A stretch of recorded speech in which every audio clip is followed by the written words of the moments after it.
ये कह रहे कि तुम बांग्लादेशी बांग्लादेशी हो, लेकिन हम बांग्लादेशी नहीं है, हम वेस्ट बंगाल मालदा से हैं। ये हमारे प्रूफ सब कुछ है, आधार कार्ड है, पैन कार्ड है, रेशन कार्ड है, वोटर कार्ड है, लेकिन फिर भी पुलिस वाले कहते हैं कि नहीं। रूम पे मैं खाना खाने था, उस टाइम में वो मेरे को उठाया था।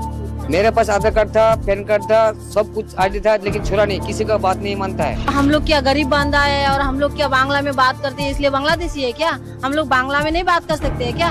बंगाल में भी करने वाला है, अगर करेगा तो घेराव कर्मसूची करेंगे, पूरा घेराव होगा।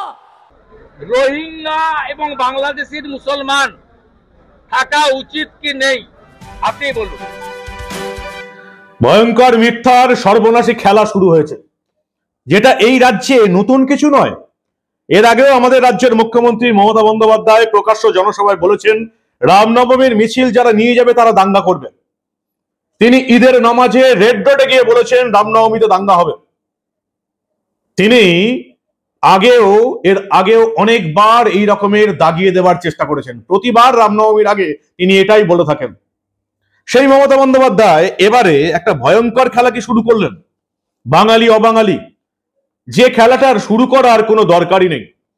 বিহারে এসআইআর চালু হয়ে শেষ হয়ে গেছে, স্পেশাল ইন্টেন্সিভ রিভিশন ভোটার তালিকার, এবং সেই ভোটার তালিকা অনুযায়ী এখন অব্দি আমরা যেটা খবর করেছিলাম প্রায় 56 লক্ষ মানুষের নাম বাদ গেছে। নির্বাচন কমিশনের একটি সূত্র অনুসারে সংবাদ মাধ্যমের দাবি শুক্রবার নাকি সেটা বেড়ে হয়েছে 64 লক্ষ, যদিও কমিশনের তরফে এখনো আনুষ্ঠানিকভাবে কিছু বলা হয়নি। 56 লক্ষ ভোটারের নাম বাদ গেছে। তারা 1 মাস সময় পাবেন, 1 আগস্ট থেকে 1 সেপ্টেম্বর। যাদের নাম বাদ গেছে তারা যদি উপযুক্ত ডকুমেন্ট নিয়ে নিজেদেরকে ভারতীয় নাগরিক প্রমাণ করতে পারেন তাহলে তাদের নাম আবার ভোটার তালিকায় নির্বাচন কমিশন তুলে দেবে। এবার ভালো করে শুনুন কাদের নাম বাদ গেছে, কেন মমতা বন্দ্যোপাধ্যায় প্যানিক করছেন। বিহারে যে সমস্ত ভোটারের নাম বাদ গেছে সেটা একেবারে পুরোপুরি স্বাভাবিক ঘটনা। 56 লক্ষ ভোটারের মধ্যে 21.5 লক্ষ মৃত ভোটার। এবার আপনারা বলুন, 21.5 লক্ষ মৃত ভোটার, সেই মৃত ভোটারের নাম কি থাকবে? সেই মৃত ভোটারের নামে কেউ কি ভোট দিয়ে যাবে? সেটা তো হতে পারে না। 21.5 লক্ষ মৃত ভোটার, 31 লক্ষ ভোটার অন্যত্র চলে গিয়েছেন, তারা আর সেখানে থাকেন না। কত দাঁড়ালো? 56 লক্ষ ভোটারের মধ্যে এখানেই হয়ে গেল প্রায় 52 লক্ষ। 52 লক্ষ জেনুইন ভুয়ো ভোটারকে বাদ দিচ্ছে বিহারে নির্বাচন কমিশন। এর মধ্যে 1.5 লক্ষ নামের এমন সন্ধান মিলেছে যাদের একটির বেশি বিধানসভা কেন্দ্রে ভোটার হিসেবে নাম রয়েছে, তাদের নামও বাদ যাবে। এখানেই হয়ে গেল আপনার প্রায় 54 লক্ষ। 56 লক্ষ ভোটারের মধ্যে 54 লক্ষ ভোটারের নাম ভোটার তালিকায় থাকার কথাই নয়। তাহলে পশ্চিমবঙ্গে যেখানে এই ভোটার তালিকা রিভিশনের কাজ শুরু হবে সেখানে মমতা বন্দ্যোপাধ্যায়ের এত চিন্তা কেন? তাহলে কি এই রাজ্যে মৃত ভোটাররা ভোট দিতে আসেন? এই রাজ্যে তাহলে কি এটা ধরে নেব যে বেশ কিছু ভোটারের ভোটার তালিকায় বিভিন্ন জায়গাতে নাম আছে? তাহলে কি এটাই কি সত্য? আমরা যেটুকু জানতে পারছি আমাদের এখানেও আগস্ট মাস থেকে ভোটার তালিকা রিভিশনের কাজ শুরু হবে। লাস্ট কবে হয়েছিল? ওই 2003 সালে। আজ থেকে প্রায় 22-23 বছর আগেকার ঘটনা। সেবারেও কয়েক লক্ষ ভোটারের নাম বাদ গিয়েছিল। তাহলে মমতা বন্দ্যোপাধ্যায় এবারে কেন লাফাচ্ছেন? কেন এরকম ভয়ঙ্কর খেলা খেলছেন যে বাঙালিদের নাম বাদ দেওয়া হচ্ছে ভারতবর্ষের বিভিন্ন রাজ্যে? মমতা বন্দ্যোপাধ্যায় বলছেন, একদিকে মঞ্চে বলছেন আমাদের রাজ্যে 40% বেকার সমস্যা কমে গেছে। তৃণমূলের সরকার নাকি 40% বেকার সমস্যা কমিয়ে দিয়েছে। আর তৃণমূলের পেজে পোস্ট হচ্ছে, কি পোস্ট হচ্ছে? বিভিন্ন জায়গায় পরিযায়ী শ্রমিকদের নাকি তাদের ভোটার তালিকা থেকে বাদ দিয়ে দেওয়া হচ্ছে। আদতে ঘটনা কি হচ্ছে? আদতে ঘটনা হচ্ছে এই রাজ্যে ভোটার তালিকায় নাম তুলে লক্ষ লক্ষ পরিযায়ী শ্রমিক ভারতের বিভিন্ন রাজ্যে ঘুরে বেড়াচ্ছে। তারা শুধু এই রাজ্যে ভোটের সময়েই আসে, সেই শর্তেই তাদেরকে ভোটার তালিকায় নাম তুলে দেওয়া হয়েছে। আর তারা যখন বিভিন্ন রাজ্যে গিয়ে ধরা পড়ে যাচ্ছেন, তারা পশ্চিমবঙ্গের ভোটার, সেখানকার ভোটার তালিকা থেকে নাম বাদ দিয়ে দেওয়া হচ্ছে। এটাই হচ্ছে আসল ঘটনা। রাজ্যের, ভারতবর্ষের বিভিন্ন রাজ্যের এই সমস্ত ভোটারদের কেন ধরা হচ্ছে? কারণ এরা কেউই ভারতীয় নাগরিক নন, এরা রোহিঙ্গা মুসলিম, এরা বাংলাদেশি অনুপ্রবেশকারী মুসলিম। তাই এদিকে ধরা হচ্ছে, যাদেরকে বাঁচানোর জন্য মমতা বন্দ্যোপাধ্যায় চেষ্টা করছেন। মমতা বন্দ্যোপাধ্যায় পরিষ্কার বলেছেন যে আমরা নির্বাচন কমিশন ঘেরাওয়ের ডাক দেব। রাজ্যের বিরোধী দল নেতা বলছেন কোন রোহিঙ্গা মুসলিম বাংলাদেশি অনুপ্রবেশকারী মুসলিমদের কি এই রাজ্যের ভোটার তালিকায় থাকা উচিত? কি বললেন রাজ্যের বিরোধী দল নেতা, শুনুন আপনারা। কেউ ভিসা করে এসছে আর ফিরে যায়নি, আর অনেকেই ভিসা না করে মমতার দয় বেড়া নেই খোলা 540 কিলোমিটার ঢোকাচ্ছে, শেষ করে দিচ্ছে। বিহারে যদি 50 লাখ বাদ যায়, এখানে 1,25,00,000 বাংলাদেশি মুসলমান আর রোহিঙ্গা বাদ যাবে। আর সব হিন্দুদেরকে আমি অ্যাসিওর করছি, ভারতীয় হিন্দু মুসলমানকে অ্যাসিওর করছি, আর ধর্মীয় কারণে বাংলাদেশ থেকে আসা হিন্দুদের অ্যাসিওর করছি, একটা কারোরও কোনো অসুবিধা হলে উপরে মোদিজি যদি গ্যারান্টার থাকেন, এই রাজ্যের এলওপিও একটা ছোটখাটো গ্যারান্টার। রোহিঙ্গা এবং বাংলাদেশির মুসলমান থাকা উচিত কি নেই আপনি বলুন। আপনি যদি ট্রু ভারতীয় হন, কার্গিল বিজয় দিবসে দাঁড়িয়ে বলুন এই অনুপ্রবেশকারীদের থাকা উচিত কি উচিত। ভারতীয় মুসলমানদের, পশ্চিমবঙ্গের মুসলমানদের ওই ইস্যুতে ইলেকশন কমিশনকে সহযোগিতা করা উচিত। যেটুকু আমরা জানতে পেরেছি যে আমাদের রাজ্যেও বিএলও বুথ লেভেল অফিসারদের ট্রেনিং শুরু হয়ে গেছে। 2026-এর বিধানসভা নির্বাচনকে সামনে রেখে বুথ লেভেল অফিসারদের প্রশিক্ষণ দেওয়া শুরু হয়ে গেছে। শনিবার নজরুল মঞ্চে নদিয়া, 2 চব্বিশ পরগনা এবং মুর্শিদাবাদ, যেগুলোতে অনুপ্রবেশকারীদের সংখ্যা সবচেয়ে বেশি, সেখানকার শতাধিক ব্লকের বিএলওদের প্রশিক্ষণ দেওয়ার প্রক্রিয়া শুরু হয়েছে। আগামী দিনে পর্যায়ক্রমে অন্যান্য বিএলও বুথ লেভেল অফিসারদের প্রশিক্ষণ দেওয়া হবে এবং এই বুথ লেভেল অফিসারদের ভাতার পরিমাণ বৃদ্ধি করেছে। বার্ষিক 12,000 টাকা ভাতা, তত্ত্বাবধায়কদের জন্য 18,000 টাকার ভাতার কথা বলা হয়েছে নির্বাচন কমিশনের তরফ থেকে চিঠিতে। এবং এদেরকে এখনই ট্রেনিং দেওয়া হচ্ছে যাতে ভোটের অনেক আগে থেকেই পশ্চিমবঙ্গে বিশেষ সংরক্ষণ, বিশেষ সারসংক্ষেপ সংশোধন এসআইআর অর্থাৎ স্পেশাল ইন্টেনসিভ রিভিশন চালু করা যায়, বিশেষ সংশোধন করা যায়। সেজন্য কিন্তু এবার আগে ভাগেই ট্রেনিং শুরু হয়েছে। এখানে ট্রেনিং শুরু হওয়ার পর রাজ্যের বিরোধী দল নেতা বলছেন প্রায় 1,20,25,00,000 ভুয়ো ভোটারের নাম বাদ যাবে। কারা ভুয়ো ভোটার? এর মধ্যে দেখা যাবে অর্ধেক হচ্ছে মৃত ভোটার, যারা ভোটের সময় ভোট দিতে আসে, কেউ স্বর্গ থেকে কেউ নরক থেকে। দেখা যাবে অধিকাংশ ভোটারের নাম রয়েছে, কয়েক লক্ষ ভোটারের নাম বিভিন্ন জায়গায়, বিভিন্ন বিধানসভায় এলাকায় রয়েছে তৃণমূলের ভোটার। দেখা যাবে রোহিঙ্গা মুসলিম ভোটার, বাংলাদেশি মুসলিম ভোটার রয়েছে। আমার প্রশ্ন ছিল বিজেপি নেতাদের প্রতি যে আদৌ কি বিহারে যেটা সম্ভব হয়েছে, বিহারের সরকারি আধিকারিকরা বিহারের জন্যই কাজ করেন। আমাদের এখানে সরকারি আধিকারিকরা যারা বিএলও হিসাবে কাজ করবেন, প্রাইমারি শিক্ষক, সরকারি আধিকারিক, তারা এই রাজ্যের হয়ে কাজ করেন নাকি তৃণমূলের হয়ে কাজ করেন? আদৌ কি বিহারে যেটা সম্ভব হয়েছে আমাদের রাজ্যে তৃণমূলের সরকারি কর্মচারী দিয়ে সেটা কি সম্ভব হবে? কি বললেন বিজেপি নেতা শঙ্কুদেব পণ্ডা, শুনুন আপনারা। বিএলওদের প্রশিক্ষণ হচ্ছে, আমাদের এখানেও তো ওই এসআইআর চালু হবে বিহারের মতন। তো আমাদের এখানে কি মনে হয় বিহারে যেমন ভাবে একদম ধরে ধরে ভোটার ধরে ধরে এই যে তালিকা সংশোধন করা হয়েছে পশ্চিমবঙ্গে, সেটা কি সম্ভব?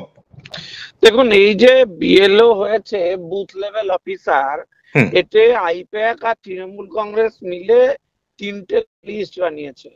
আপনি এখন এদের লিস্টের উপর ভিত্তি করে যদি অপারেট করেন তাহলে একই কাণ্ড হবে। লাস্ট নির্বাচন যখন হলো, তখন সেই নির্বাচনের সময় আমাদের বিরোধী দলনেতার নেতৃত্বে আমরা 26 লক্ষ জালি ভোটারদের নাম, ডিটেল, স্পেসিফিকেশন সব স্টাডি করে জমা দিয়েছিলাম। তখন প্রাথমিকভাবে যতটুকু আমরা করতে পেরেছিলাম, সেইটা পরে ইলেকশন কমিশন ভেরিফাই করতে পাঠায়। সমস্ত বিএল এই বিএলরাই ছিলেন, এরাই রিপোর্ট দিয়েছেন যে এভরিথিং ইজ অল রাইট, কোনো প্রবলেম নেই। কে নিয়ে কাজ করা পসিবল না, এরা ফুললি পায়া, এরা আইডেন্টিফাইড তৃণমূল, এদেরকে দিয়ে কোনো রাজকার্য সাধিতে হবে না এবং উল্টে এরা সাবধান করবে। এদের মধ্যে অনেকে সরকারি কর্মচারী, কেউ আধা কর্মচারী, কেউ পুরো কর্মচারী নয়। হ্যাঁ, ফলে বোঝাই যাচ্ছে যে দেখে দেখে তৃণমূলকে বেছে বেছে নিয়ে এসেছে। ফলে এদের উপর বেশ করে করার কোনো জায়গায়। পশ্চিম বাংলায় কি কি রয়েছে?